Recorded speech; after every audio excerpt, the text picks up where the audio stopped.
आधुनिकता है, सभ्यता है, उपभोक्तावाद है, वो किस तरह से हमारे छोटे छोटे कस्बों में, छोटे छोटे बाजारों में, यहाँ तक कि अब तो गाँव में भी सब कुछ उसने बदल करके रख दिया।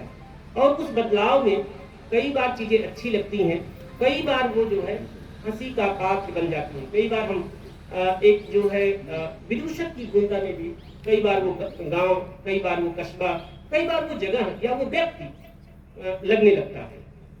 क्योंकि बुनियादी चीज है कि जहां से आप जुड़े हैं, जहां की चीज है, वो आपकी असली ताकत है। आप दिल्ली के आईआईसी में बैठे हो या मैं इस गांव में बैठा हूं, तो मेरी असली ताकत मेरा अपना गांव है।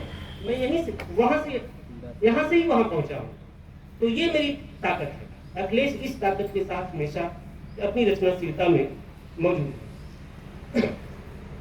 कोई भी इच्छा स्वप्न बने, ये बहुत बड़ी बात है। अखिलेश कहते हैं कि इच्छा का स्वप्न बन जाना ही मोक्ष है। मनुष्य की मुक्ति या उसकी जो इच्छाएं हैं, अगर उसका सपना बन जाए तो सबसे बड़ी बात यही है। तो ये किताब बहुत महत्वपूर्ण है और इस तरह से उन्होंने बहुत सारा लेखन किया है।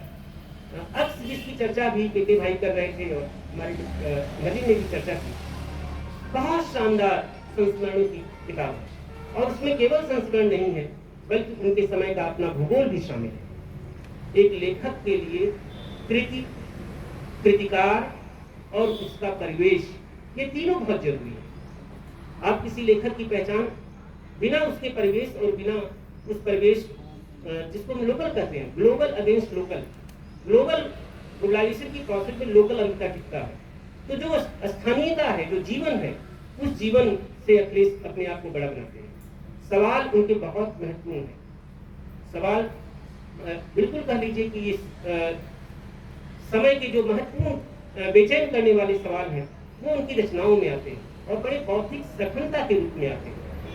भाषा की सिद्धि तो है ही है, एक जादुई सिद्धि उनके पास है, और उस भाषा की सिद्धि से वो हर महत्वपूर्ण और कठिन सवालों को भी रचना के धरातल पर अवतरित कर लेते हैं या अवघटित कर लेते हैं। ये उनकी बहुत बड़ी खासियत है।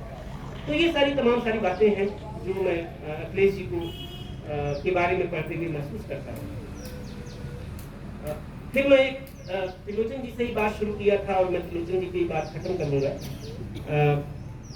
उन्होंने रचना की खासियत के बारे में, कौन रचना महत्वपूर्ण है, इसके बारे में एक बात लिखी थी। रचना देखत बिसरई रचनाकार, तब रचना के रूप होई बुझिया।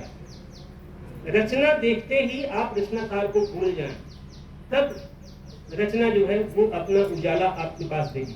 यानी कि रचना का जो उजाला है, रचना का जो प्रकाश है, वो रचनाकार के उजाले से भी बड़ा होता है। और हर लेखक इसी सफलता को अपने जीवन में पाना चाहता है। तो अखिलेश ऐसे रचनाकार हैं जो इस सफलता की उन्होंने हासिल किया है, बहुत दिनों तक हासिल किया है, और आते भी हर रचना के साथ वो सफलता और उनकी बढ़ती गई है। यानी कि उनकी रचना का उजाला बढ़ता गया है। तो इसी बात के साथ मैं अपनी बात समाप्त करता हूँ और अखिलेश जी को बतौर सम्मान के लिए बहुत बधाई देता हूँ और के भाई का बहुत आभार और शुक्रिया अदा करता हूँ कि उन्होंने मुझे यहाँ बुलाया और आपसे दो बोल लेने का एक सुखद अवसर दिया। धन्यवाद।